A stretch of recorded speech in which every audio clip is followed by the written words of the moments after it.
Welcome you to the Cavalry Roundtable inaugural session of the monthly discussion. Your participation in all the confabulations which will follow is critical for the success of this forum. Compliments to Colonel Bedi for initiating two forums, one for serious discussion, that's the Cavalry Roundtable, and the other, the snippets for banter and such like. Today's topic, the future of Indo Pak relations, is of critical importance. Our relationship with Pakistan is a cornerstone of regional stability. Post Pahalgam, this has been marred by a deep mistrust and periodic conflict, the start of which was Op Sindoor, which unfortunately the Pakistani deep state singled out based on religious affiliation people and mowed them down. This was a barbaric attack, and this marked a watershed in the more Indo Pak relations. The 4-day multi-domain military campaign showcased a decisive shift in India's strategy, and a new normal was established. It is after 71 the first time that we hit into the heartland, both in Muridke and Bhavalpur, and thereafter 11 airfields, especially the two strategic airfields of Sargodha and Noor Khan. A great deal was achieved, and this led to Pakistan suing for peace. The recent developments that have indicated that Pakistan is not giving up on its asymmetric warfare shows that they have already started rebuilding their terrorist infrastructure, albeit in a different form, and these will be difficult to locate as we go ahead.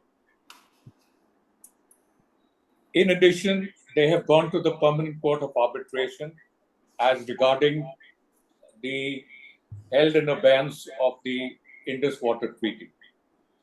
And the Court of Arbitration has ruled in Pakistan's favor. In addition, the Air Chief, after Field Marshal Munir's visit to the White House, was also in the Pentagon meeting with the Central Command leaders. Therefore, there is an issue as to how we balance our relations with both US, Pakistan, and Pakistan relations with China. And what are the implications of these on the Indo-Pak relations that will flow? So the key questions that we raise for the talk are: how should India recalibrate its Pakistan strategy in light of these developments? What are the strategic and diplomatic options available to India in this context? As regarding the IWT, can we uphold the IWT treaties in view of the cross-border terrorism that remains state-sponsored by Pakistan?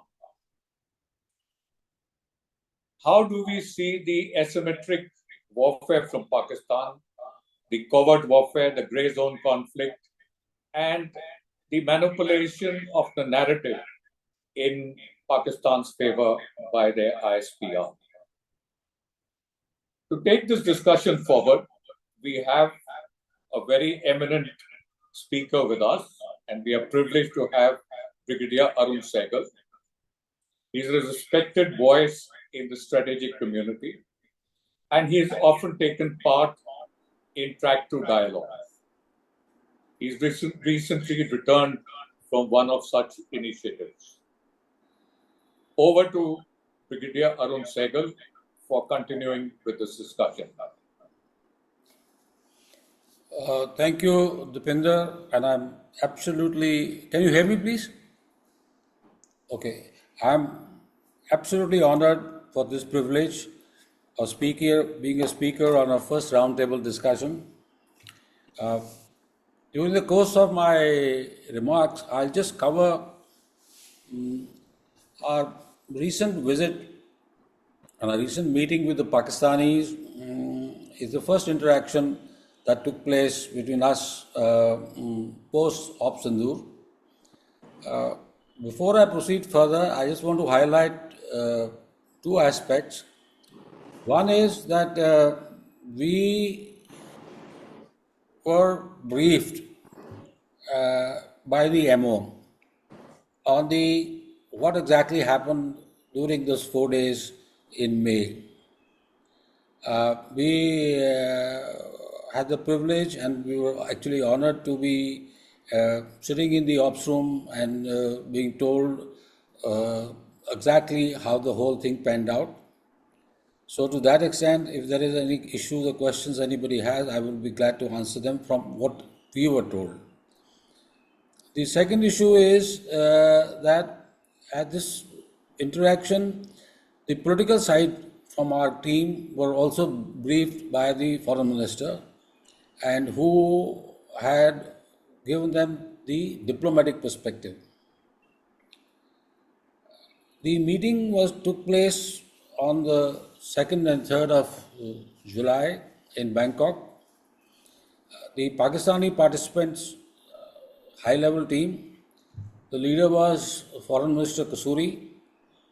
There were two military reps, Lieutenant General Wahid Arshad, former Chief of General Staff, Lieutenant General Amr Riaz, former DGMO, who was part and parcel of the 2021, he negotiated the 2021 agreement with the DGMO's agreement, which led to ceasefire. Then we had Foreign Secretary Aziz Chaudhry. He retired as the Foreign Secretary of the Pakistan. And we had Shahid Malik, who was the former High Commissioner of Pakistan to India.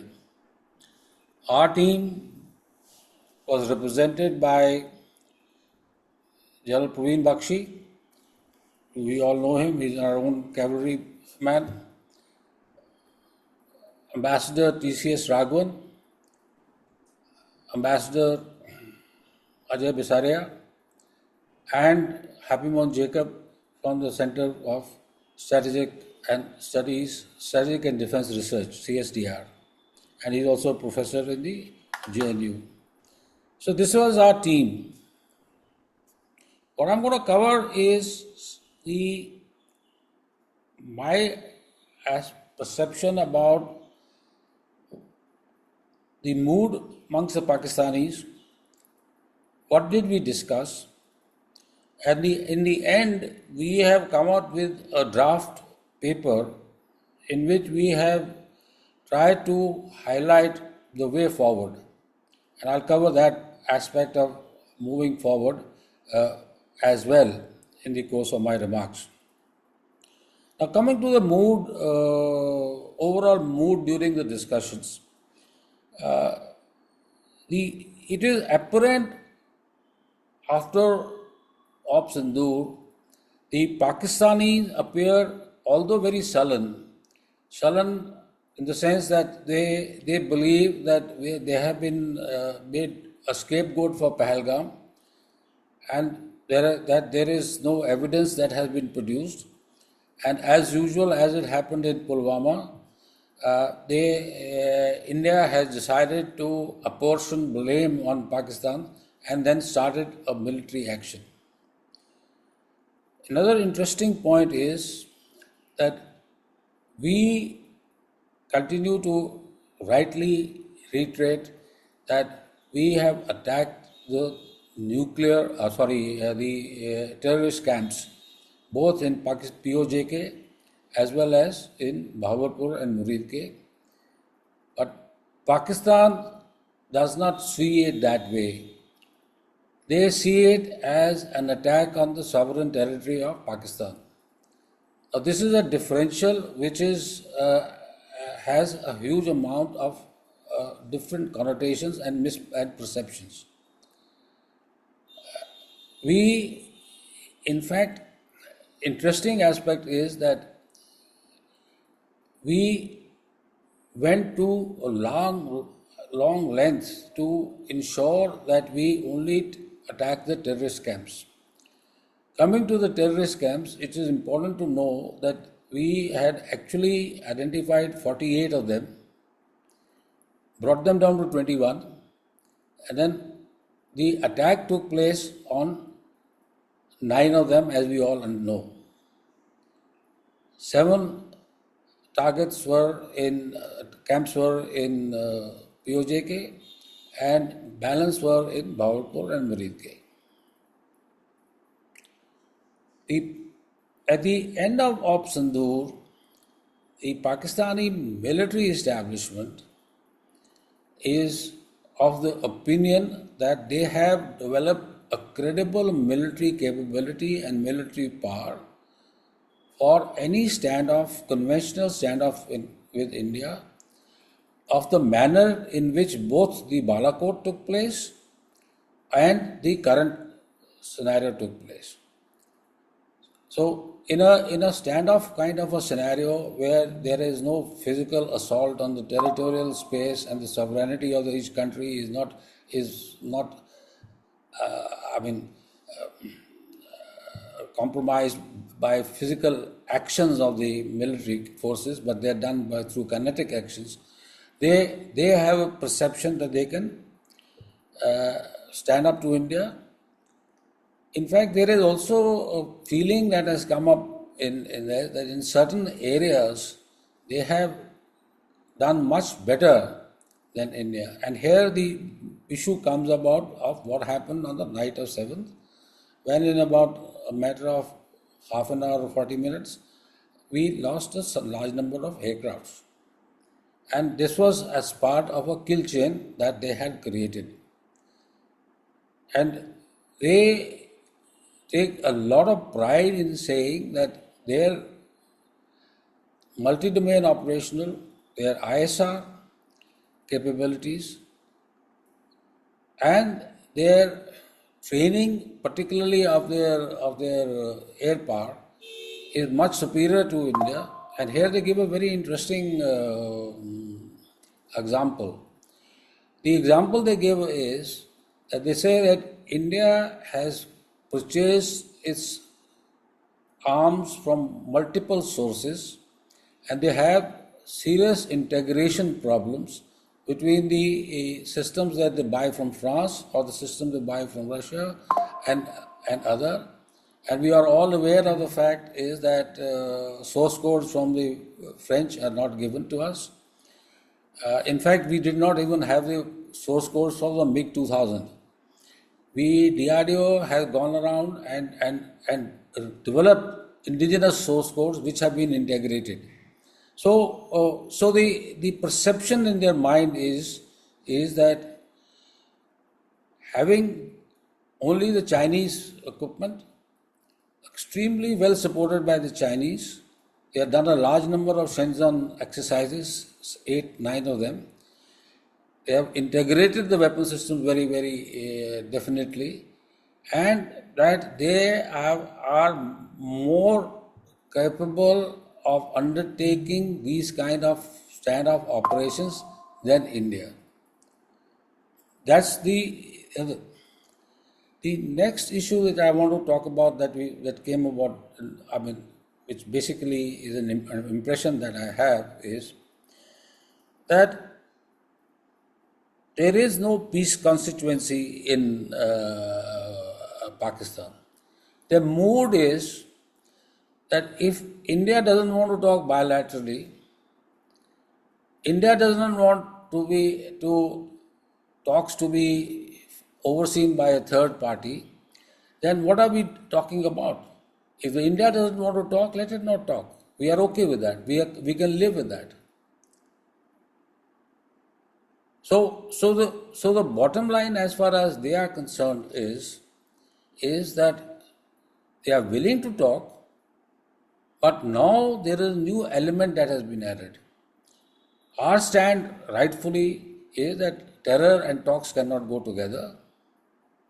But they are also saying that terror and talks cannot go together. But they are also saying that when you are talking about terror, they are strongly bringing the Baluchistan and the Khyber Pakhtunkhwa terror in Pakhtunistan terror into play. They are not, and their stand, for whatever reason, has been strengthened by the SCO resolution, which talked about Baluchistan. So, if you take the geopolitical power play that is taking place over here, they have got a boost, and that boost is that the Jafar Express and other elements that took place, attacks that took place in Balochistan, were all, according to them, they say we can produce dossiers like you can produce dossiers, have been supported by India. And they also include in that the targeted political killings within Pakistan, where the terrorists or their henchmen are being eliminated one by one. 23 of them have been eliminated so far in Pakistan. So the issue basically is this: is that the issue of terror and talks is now becoming a sort of a point of friction between us and them, because they say, okay, you don't want to talk, don't talk. They are okay. But if there is going to be a talk on terror, it has to be talk on terror and comprehensive terror. So this is the point I want to highlight to, because this is something which we do not take with very degree of seriousness, but this is something which is in their mind. Then the third element is the period of ceasefire. The 2021 February to 2025 April. They are of the belief that India has utilized and misused this period or this thing against Pakistan. What do they mean? Essentially, they say is this, that this ceasefire allowed you to concentrate your forces, capacities, capabilities, everything against the Chinese when you had a big standoff with the Chinese. We did not interfere. Ceasefire incidentally had one military element of ceasefire, but it also had 4 political elements. Since they are not in public domain, I will not talk more about them, but the basic issue was some elements of release of political prisoners, elections, statehood, etc., were all part and parcel of that. Their stand is that you held elections, we didn't interfere, we didn't do anything during your elections, you had successful elections, but you are not, we have also scaled down the terror. They say you see your own incidents. They came down during 21, 22, 23, even 24, until Kathua and other places started to erupting, the level of cross-border terrorist incidents had come down. This is what our records also say. So say, you have done all this. On Pahalgam, they say, you are not providing us with any this thing, and you have been judge, jury, and executioner. And you are so this is the narrative which they have convinced themselves to. I am not saying it is right, but I am just simply trying to highlight to you is what their perceptions are. BrahMos has now become, after the use of BrahMos in an extensive fashion, and the fact that we did a very effective suppression of air defense on the 9th of May, the issue has become, they said that earlier we simply thought that it was an accident. According to my friend Mohid Yusuf, the NSA, he said we took 3 days of large amount of consultation. Should we respond or should we not respond? And then we finally said, okay, we don't want to respond. But they say that in the final analysis, being small-minded Pakistanis are, they are taking that is that you tested our air defenses.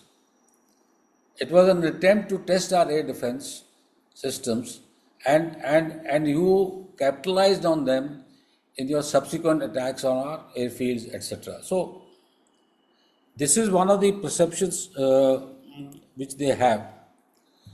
My next point is the Indus Water Treaty. Now, there is a huge lot of discussion that took place in Indus Water Treaty. They, as Manoj has also written in his paper, the lower riparian state, they believe that India is wrong to impose unilaterally this imposition of suspension of the treaty. It's a hugely emotional issue with them. Two things are happening. One is they are convincing themselves and using this as a rhetoric to build up public opinion within Pakistan that India is out to destroy Pakistan and deny it food because it is taking away its water. And the second interesting element is that it is also consolidating political and military public opinion under the flag of having to fight for not only the safety and security but for the very existence of Pakistani state. So it is being very cleverly being manipulated in this water treaty. So now the issue from our perspective is how do we manage to go forward? He already said, General already said that, look, he has the ruling has come against us. That's okay. We can ignore the ruling. But at some stage, we'll have to take a call. Now, any call that we take will be an escalation. What I'm trying to say is to highlight the perspective. The perspective, it will be an escalation. We need to be cognizant of that escalation will be responded. So this is an aspect that needs to be taken cognizance of in whatever decision that we take. Along with this, I talk about the new normal.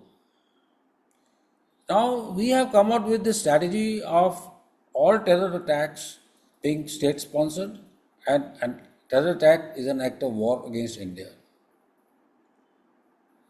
Now, the issue basically comes about is how do we go about executing this strategy? Because, like I said, we have maintaining a stand that all acts of terrorism is an act of war against India. They have come out with the stand is that any attack, whether under the guise of hitting terrorism or otherwise, would be deemed as an attack on Pakistan, sovereign state, and shall be responded in a manner in which the Pakistan believes they have to do it. So this is now becoming a sort of a tricky kind of a situation.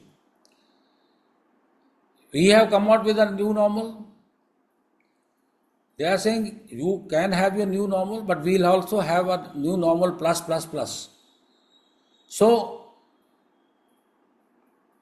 we have to be conscious of the fact is that this is something which could escalate into a serious situation should there be another act of terrorism in Kashmir. Now, added to that is this whole issue is that how do we manage the relationship from from this perspective. Now, new element has come out, and I'm sure you are all following the statements being made by Mr. The Field Marshal, Stroke Chief of Army Staff,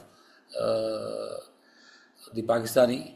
He is categorically talking about Kashmir is the jugular. Now, that's a new element that has come into play. Now, very interesting thing happened. We had drafted out the statement. The statement was there. I can share the statement later on, not an issue. But after drafting the statement, they suddenly went into a huddle and they said, till Kashmir is added on to it, there can be no statement. Kashmir is now become central for us. We are not saying,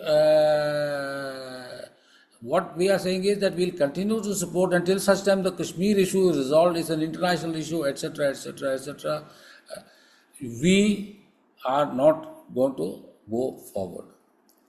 So, in relation to our terrorism tag, the two elements that are coming into play, I'm trying to reiterate, is one is the terror in Balochistan and Pakhtunistan, and the second issue is going back to Kashmir issue. My assessment on this issue is this is a negotiating tactic. They're not serious about it. It's a negotiating tactic. Pakistan does not want to escalate the situation.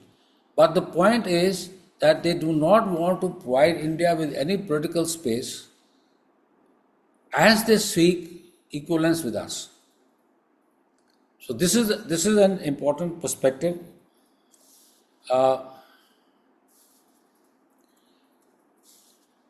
the issue of conflict per se, though it was not discussed in detail, but the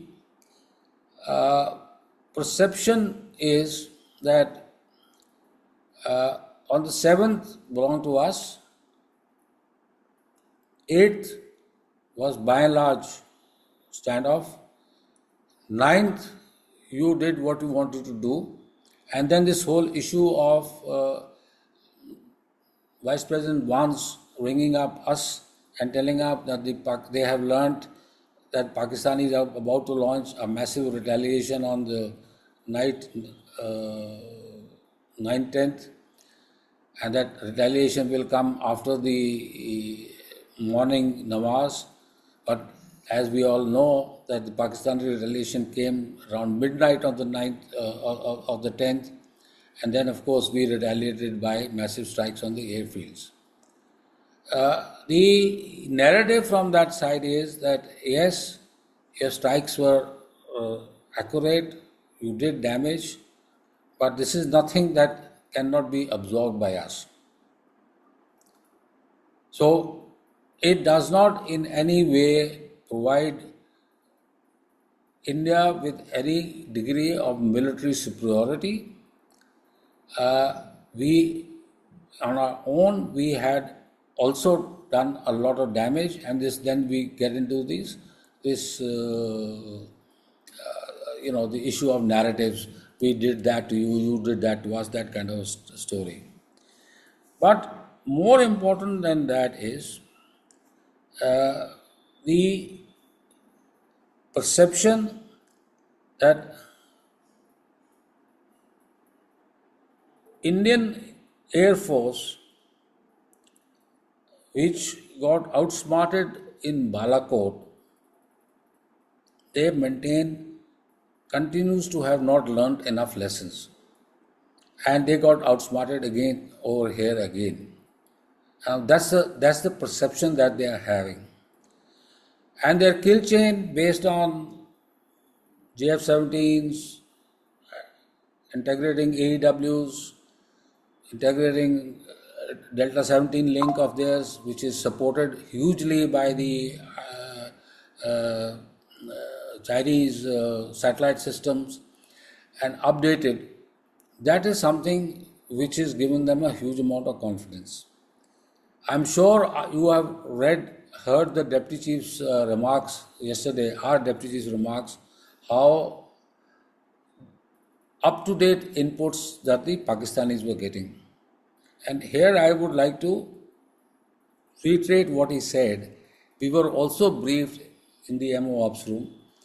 The situation was that orders to launch a BrahMos on the 10th, around 5:30 or 6, whatever time it is, were given, and he was about to launch when there was a frantic call from the Pakistani DGMO who told our people, we are seeing your ship so and so getting ready to launch a BrahMos. Please stop, it will lead to a major escalation. And as luck would have it, that's the information that we were given. The naval chief was present and he immediately rang up and called off the strike.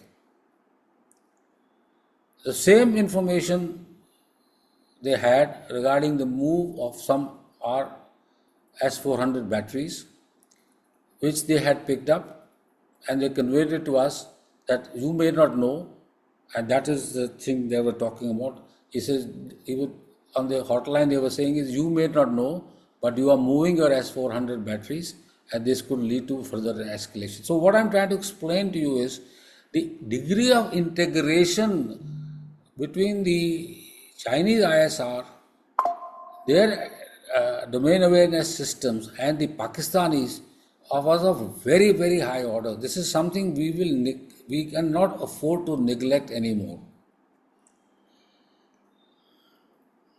On the issue of escalation management, they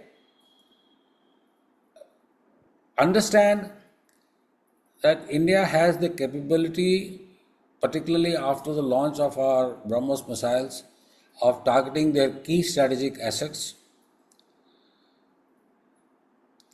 The Noor Khan attack has been an eye-opener for them. They have acknowledged it obliquely that it has done a huge amount of damage. But they said that we have learnt our lessons. For example, they have about 21 of those deeply buried shelters, etc. That they have learned their lessons. But the point they are trying to make is this, is that although weapons were on standby, we were restrained by the Americans who told us, do not escalate. And it was at the American insistence that we did not escalate or give an open nuclear threat to India. The larger point which they try to make is this, is that this cannot be every time.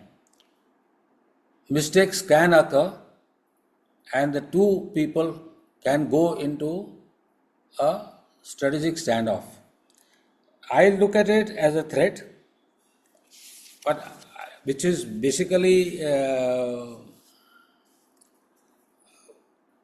they are trying to sort of scare us or try to highlight to us is that if we don't sort of stand down or we do not de-escalate the situation, it can get out of control. The next point, which is of great interest, is this whole issue of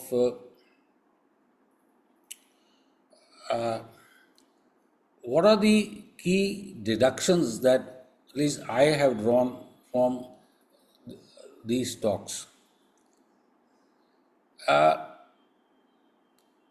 According to them, Op Sindoor continues, and to that extent, they are deployed themselves. There have been no withdrawal of the formations on either side. We had also, I'm sure you are aware, that we had also taken minimal steps to deploy certain key of formations of ours including redeploy some of our own elements, etc. That standoff continues. So we are in a state of no war, no peace, but with deployments on the borders. That's an issue that we need to know. The ceasefire has gone back technically to the level before April 22nd, but complete restoration of ceasefire has not happened.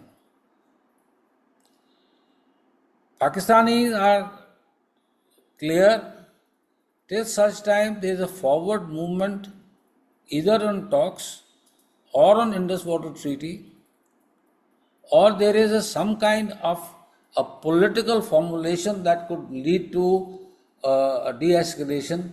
This kind of status is going to continue. They are also emboldened by the fact is that the Chinese have come out hugely directly in their favor, and they have been able to manipulate Trump given the circumstances that occurred around the period that this whole events took place. That is, I'm talking about Iran, how Trump was trying to play the Bitcoin card, and how the American establishment is also getting deeply concerned about. See, the Pak-China angle is not only India's concern. Pak-China angle also concerns the Americans. It also concerns, because if you start looking at the Iranian issue and you start looking at the developments even in Eurasia, the whole element of American absence from the continental Asian stroke Eurasian space is an issue that bothers them a lot. So they understand that the only power or only country they can manipulate and utilize, who are Bazari people, who are in the street to be manipulated, are the Pakistanis. And they are doing it to the hilt. Pakistani generals tell us, and I believe that to some extent they are right, that we understand that we are being manipulated, but this manipulation is acceptable to us because we have been manipulated all these years and we know how to manage the Americans. You get sentimental with Americans, we don't. We know how to get things done. So this is the mood in which they are operating. The next element of their mood is that India is getting isolated in South Asia, i.e. the grand pedestal of India's strategic autonomy, strategy, etc. are under severe stress. And therefore, the Indian heft at this point in time is not to the degree that India can dictate terms to us. Even the Russians, they believe, are not supporting completely India. Chinese are being manipulated. We know what the Americans are up to. And also, the recent events in Iran have also worked indirectly in the Pakistanis' favor. The whole element of China creating a new SARC-oriented structure minus India, in which the confabulations are going on, in which the Bangladeshis, Pakistanis, Chinese, all being taking place in Kunming. They have always been going on, but now they have, there is a certain degree of expediency I notice in Myanmar and things like that, taking into account Bangladesh, Sri Lanka, all these elements. Then tomorrow we might also see in Maldives. So this whole issue of growing Chinese presence, collaboration with the old Pakistanis and Chinese, and the inroads which are being made into the region are an aspect which is of concern. And I dare say it is 2025 we are talking about, or in my assessment, 26, 27, you probably would find the first aircraft carrier of the Chinese floating around into the Indian Ocean region. Now, once that happens, and we are also seeing the Song class submarines, or the Sindoor class, submarines with nuclear launch tubes, incidentally, being given to the Pakistanis. So what we are looking at is an incremental increase in capacity and the capabilities of the Pakistanis, deeply supported by the Chinese. Certain assertive moves, both in the hinterland of ours by the Chinese and in the Indian Ocean region, could create a scenario in which we will find ourselves in a bit of a tight spot. Our neighborhood policy is in total mess. In fact, we have a very poor standing in the neighborhood, nor are we doing very much to deal with it. So, the overall scenario, the perceptional picture that those guys are taking away is that India is a strong military and a capable economic power, no doubt, but ability of India to leverage power in a manner to dictate terms to Pakistan at this particular point in time are limited.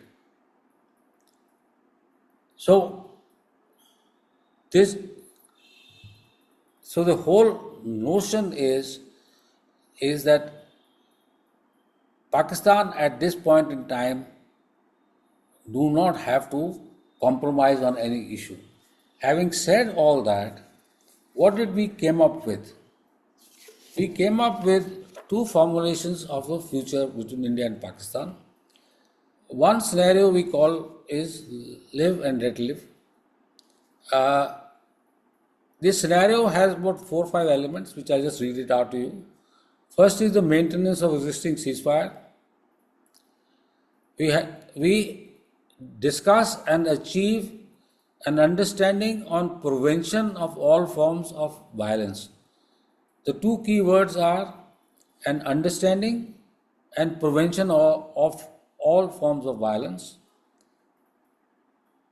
For this to happen, we believe there is a necessity of a discrete contacts at the NSA level, and I dare say again, I reiterate that NSA level or his representative, and not the political or the diplomatic level.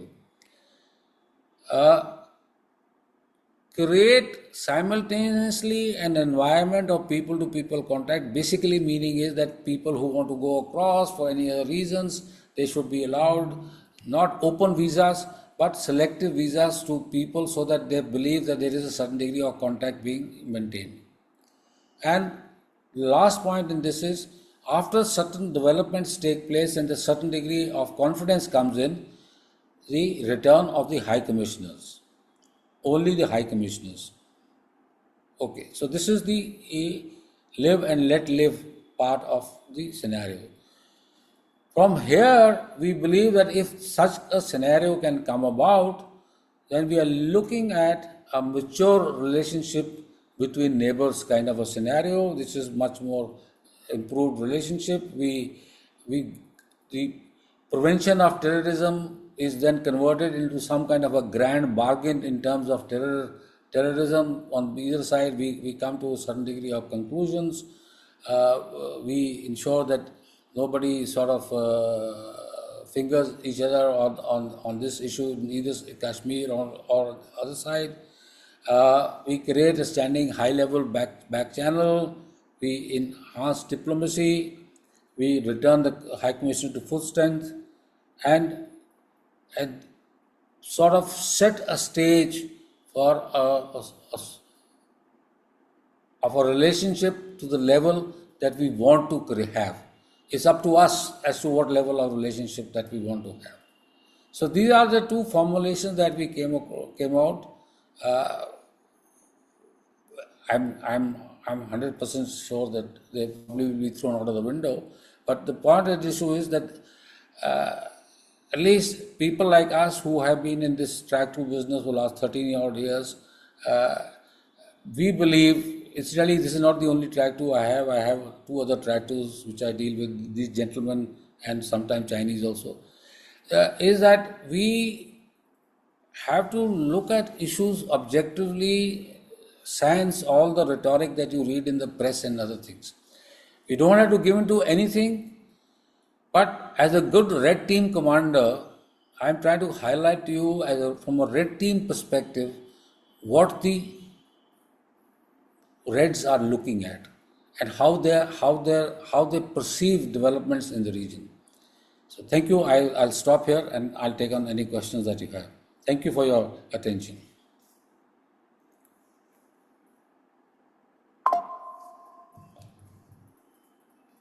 Piri Saab, did I take enough time or not?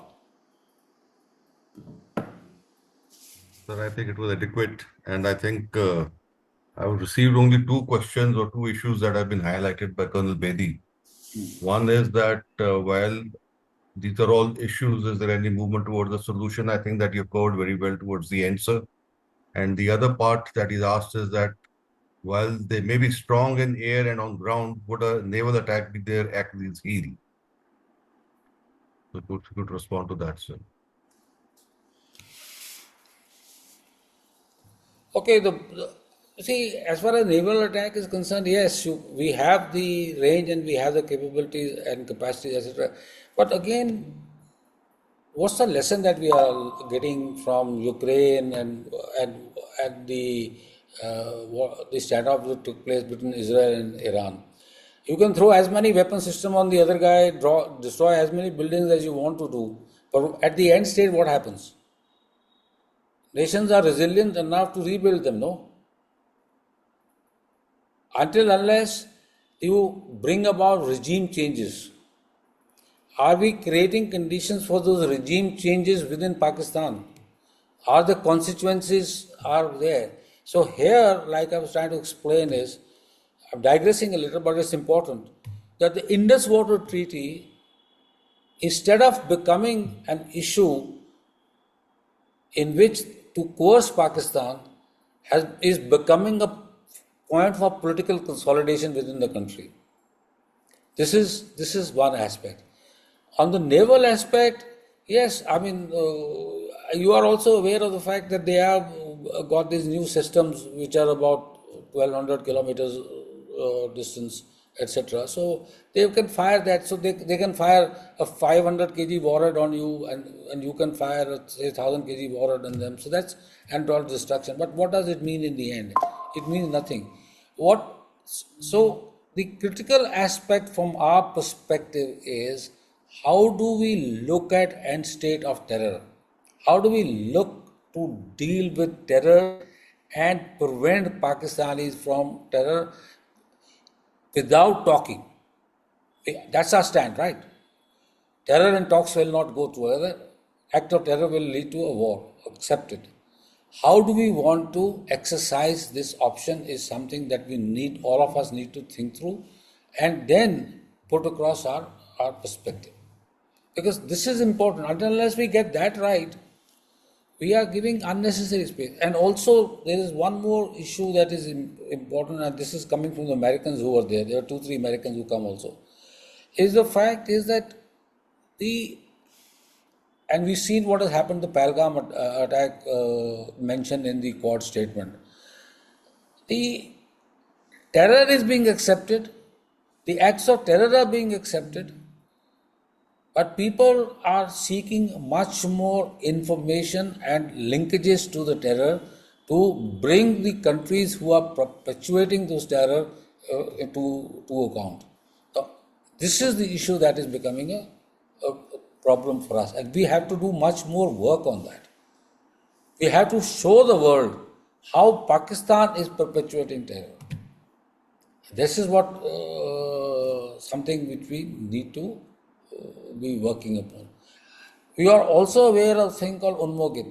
Now again, I'll tell you something interesting about Unmogit. We don't recognize them, so they don't move around in our area. But in their case, the Unmogit moves. They take Unmogit people These old people now, Norwegians guys who are going on drawing hefty pensions over there, they go for these jolly and sell carpets on the sidelines. Those guys go to all these sites and say, these guys have brought their things back. They have brought the terrorist camps back. There are no terrorism. Pakistan is not supporting terrorism. After the 2021 ceasefire, Pakistan has reduced cross-border terror.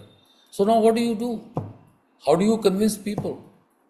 There is a national narrative, I concede, but there is an international narrative. And how do we win the international narrative war? That is something which we need to think through. Pakistan has always had a kind of an informal army, sir. Right from 1947 to the Soviet time to now. Somehow, unless they dismantle that, and they cannot dismantle it. If they don't dismantle it, they have to use it, and they use it. It is terrorism. I don't know how they can really let it go, sir. No, they have the army. Absolutely correct. They have it. They use mujahids in Afghanistan. The mujahids have come back to haunt them now. They again using the same mujahids to get pally with the Americans from IS Khorasan in Central Asia. But the basic question is, how do we deal with this issue? What are the recourses to us? I mean, we did Balakot, we sent a message. This time we sent much stronger message. We sent a much more critical message. We went to the innards of his capacity and capabilities. But at the end of it, if you notice, he's going to rebuild them, and he's going to get an F-35, a greater number of them, because he has done. Please note what he is doing, something which we need to take cognizance of. When 2021 happened, he aligned with the Americans and got himself billions and billions of dollars of assistance, including F-16 for fighting terrorism here. Am I correct?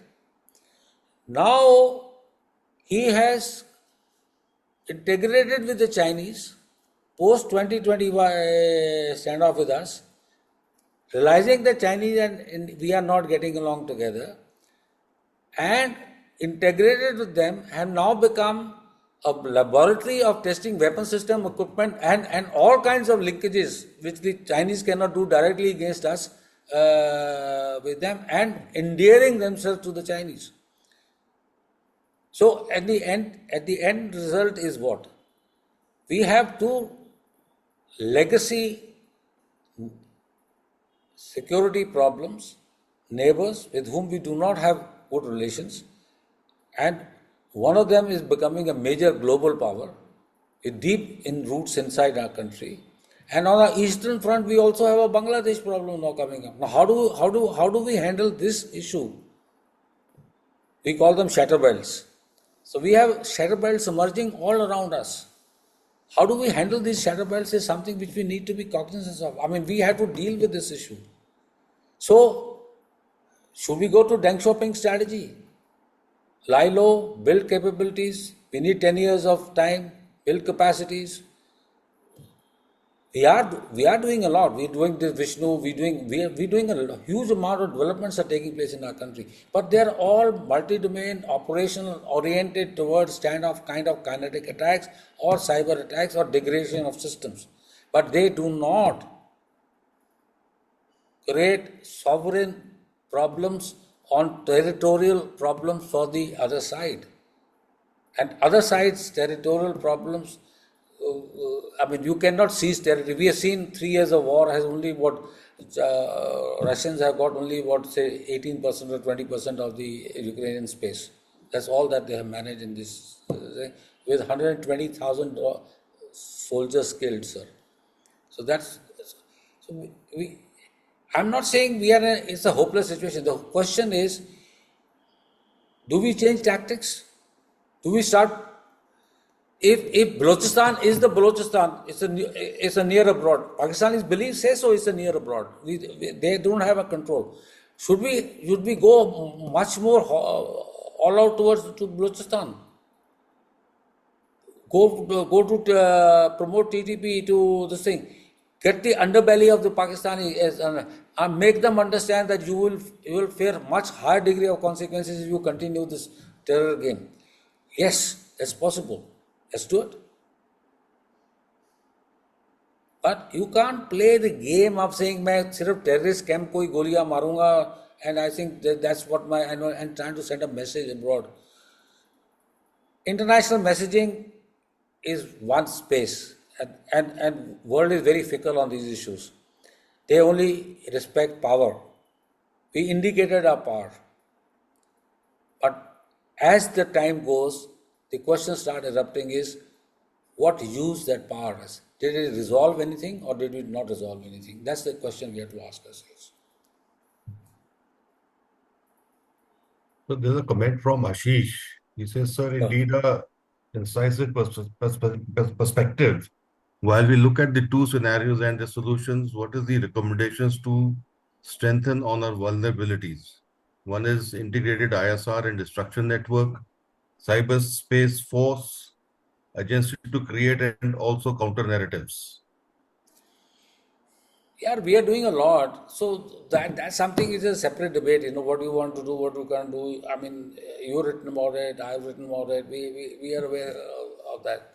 I'll give you a small example. We have a NAVIC. Okay, we all understand NAVIC? Navigation? Yes, sir. Okay. We have 8 satellites in NAVIC. 5 atomic clocks are not working. 5 atomic clocks are not working, 3 are only operational. What's the point? So, if tomorrow the GPS was denied to us, where would we be here? And look at the other guy. He's got 38 satellite Baidu systems supporting him live. So,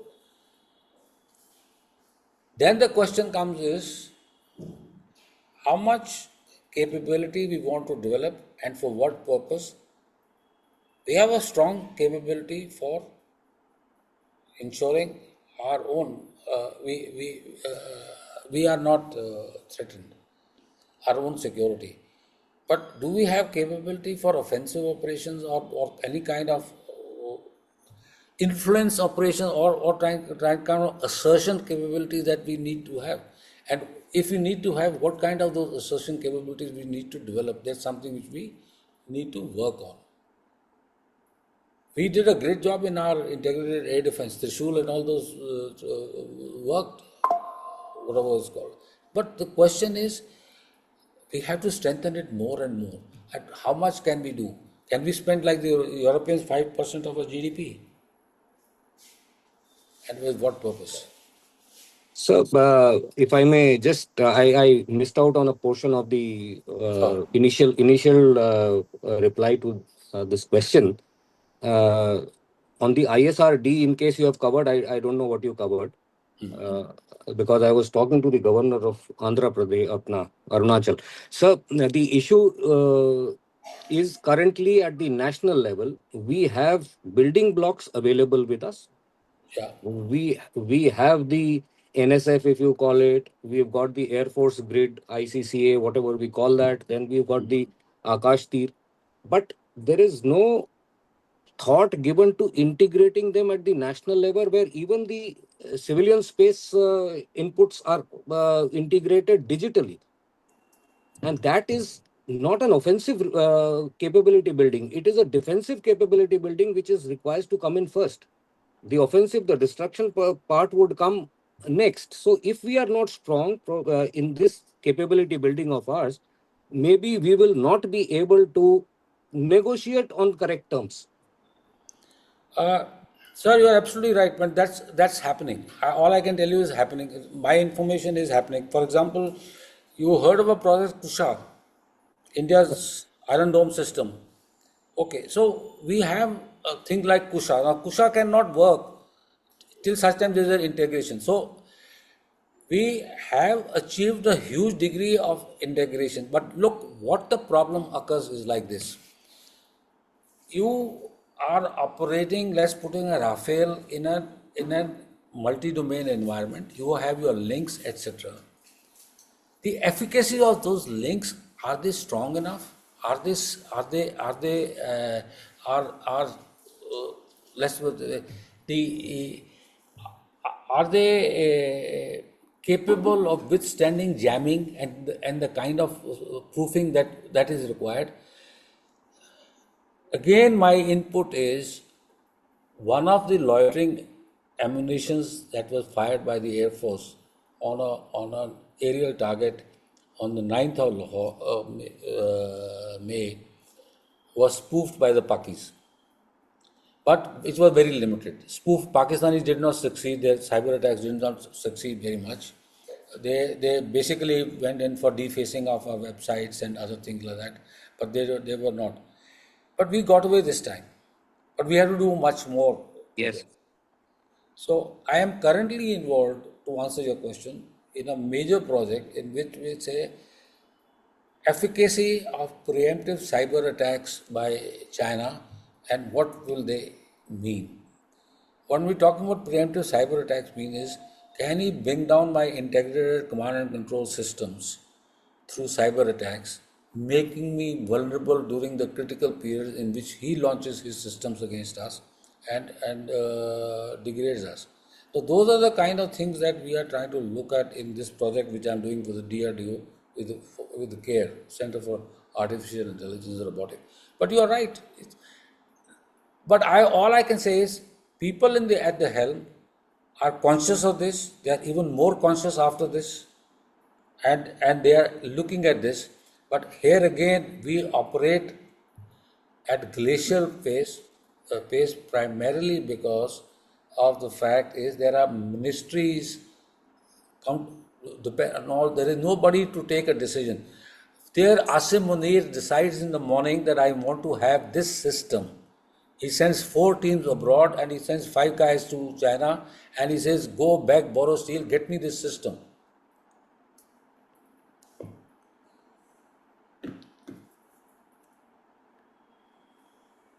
I can't hear you, sir.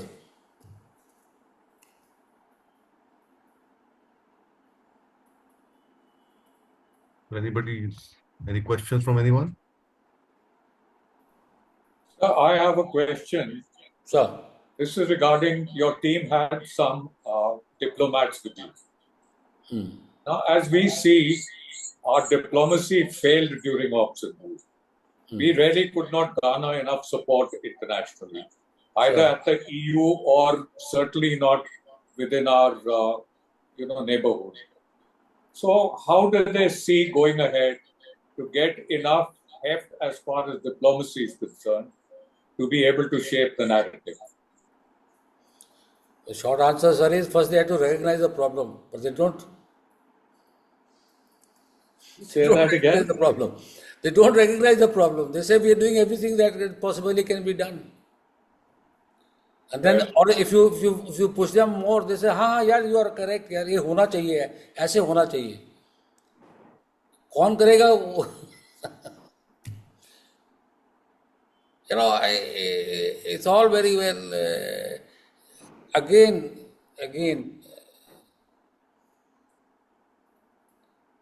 diplomacy is not brownie point scoring exercise. Diplomacy is how do you put across and get the best for your country. And that's the important part. Sometimes I'm afraid, at least I get an impression that we mix up the one question you spoke about in case the GPS was denied to us. So therefore, what is the way forward as far as progress of NAVIC is concerned? Because currently the number of satellites that are there in the NAVIC are very limited. No, actually we use inertial navigation systems, etc. Interesting part of it, let me explain one strike to you. What we were told is that they had a particular area where the terrorist camps were under surveillance for the 20 days the gap between the strike and the incident that took place. They decided that these are the camps which they are going to be attacking, so they kept them under surveillance. The inertial navigation system of the things that we use, these things with the Rafael has, I'm forgetting the name now. They use them, and also what they did was, in this case, the government and the services said that they will get evidence of all the strikes. And interestingly, the last weapon which was used always had a camera and was sending pictures of the strike till the last minute, last second, before the weapon hit it and the camera broke. They had the picture. So it is not, there were multiple other means are available for navigation. It's not that you only have, we had cartosats and things like that, so we worked with them. But the point is that we need to develop these capabilities. And here again, we are thinking of putting 25 satellites into space. The first satellite of this package of 25 navigation satellites which we try to put in place will only go in 2026. How can we do it in 5 years? So, I mean, it's just that our decision-making systems, the way we take decisions, the way we look at things, are so, let's put it this way, procedurally spoofed, that things don't happen fast enough. Whereas in a country which is dominated by the military or by the Chinese Communist Party, and in all our neighborhood, all countries, in fact, all countries in our neighborhood have political systems which are dominated by either military or party ideologies.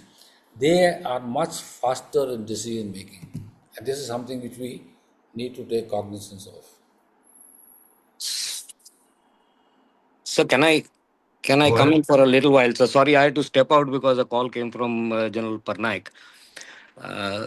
Sir, I could not hear the last part of your answer, but I have done a little research on where we stand as far as this ISR and D is concerned, Sure. which is a very very important thing. Not talking about our machinery for creating narratives and all that. Cyber security, I am pretty sure. Yesterday only we attended a cyber security this thing which is led by Mr. Ramachandran or someone from the NSCS office.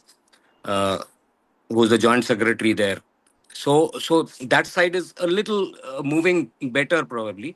But this ISR and D, sir, I think it will be successful if we look at creating a military cloud, a military language, LLM. So these are technical things which will only be able to put together if we have a good, let us say, GPU farm and all that. And that can only happen if you have a good doctrine in place first, which can be accepted at the highest level, and then move forward so that an integrated approach is made, sir. Will that work or will it not? Absolutely. I agree with you, sir. They will So, work. so if it has to work, sir, how do we make that? Uh, you are taking this track two method. Can this be No, I'm leveraged? not. Look. We are also in touch with. I am a colleague who's working on this project. I told you about cyber project with DRDO. I have a very senior DRDO scientist working with me. We have had one meeting with Secretary DRDO. We discussed whatever you are discussing. We have discussed with them. They all say this all in the pipeline. They are all in the pipeline.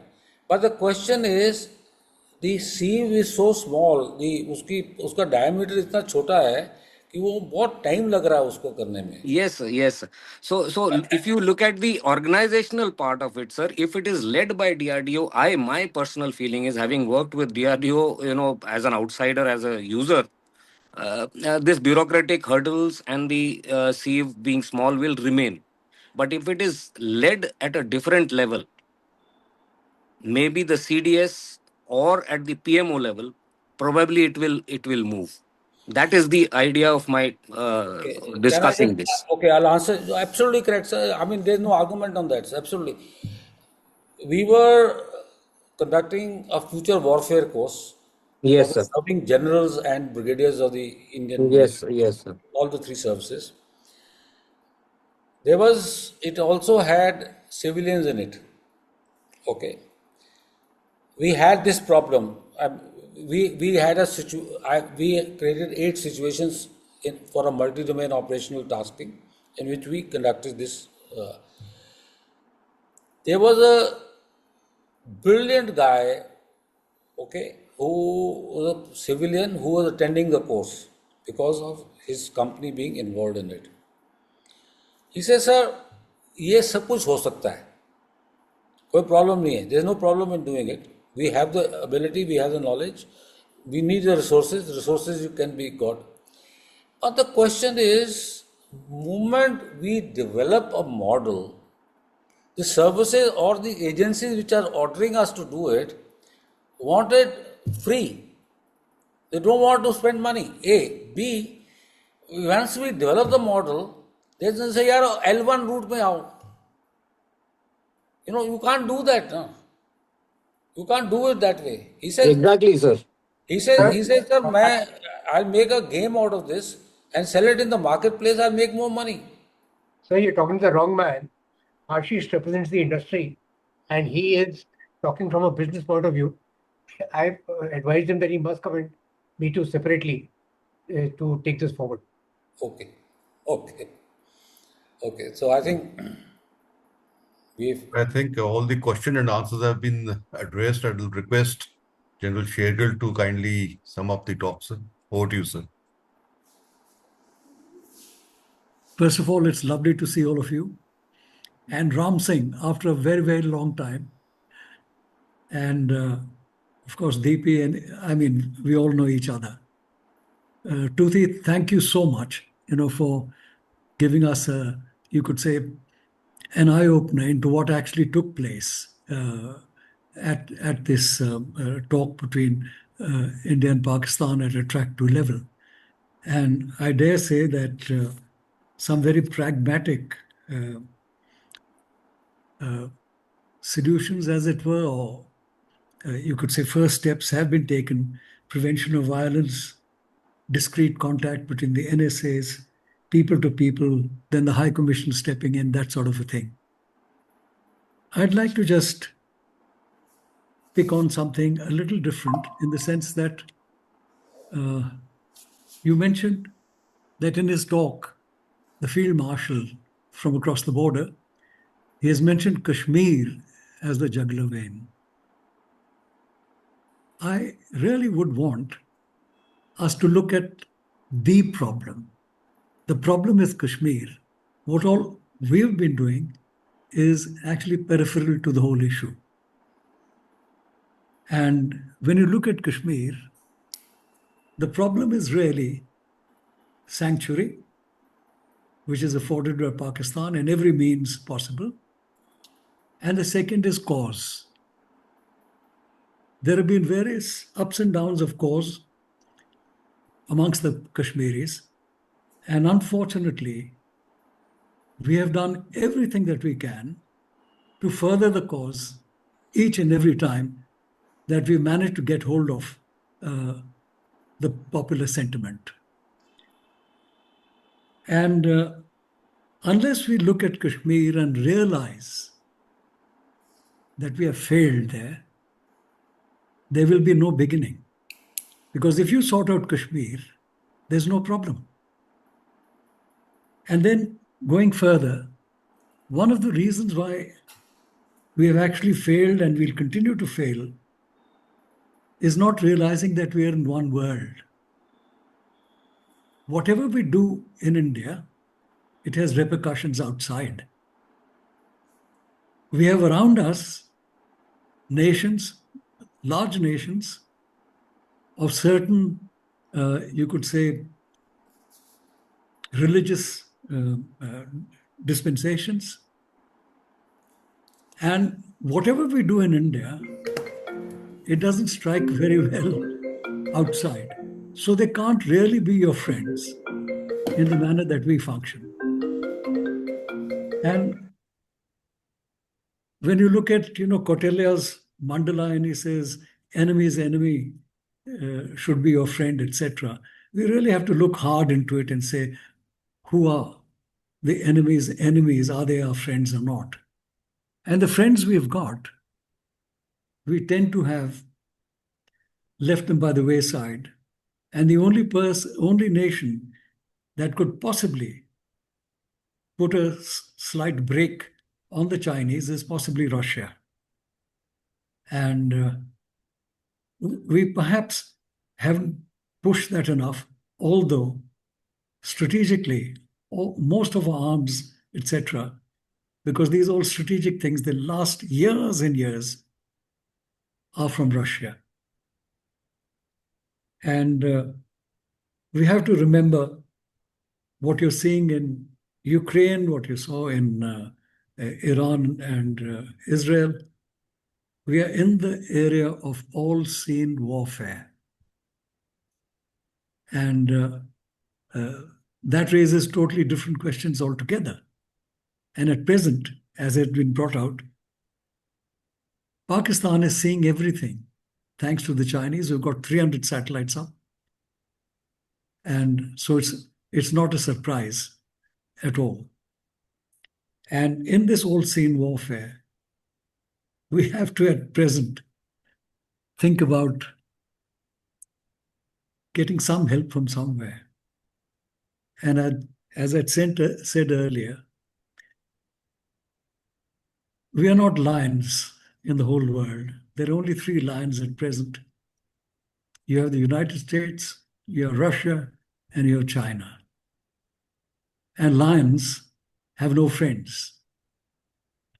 They have allies merely to strip an eaten carcass. And then again, lions don't kill hyenas because hyenas crack bones. And so, in a way, for whom are we willing to crack bones? We have to think about that. And I'm quite sure our diplomatic crowd, they're doing their best to ensure that we get a sort of a earlier non-alignment from and draw off, because that too is in a way realpolitik, where you try and get the best from everybody and as best as you can. And so, Tuthi, thank you so much for bringing us up to date on a vital issue that concerns all of us, and also telling us what really happened in this aerial combat that took place a month or so ago. Thank you very much, and thank you, the rest of you, for having attended. Take care. Bye.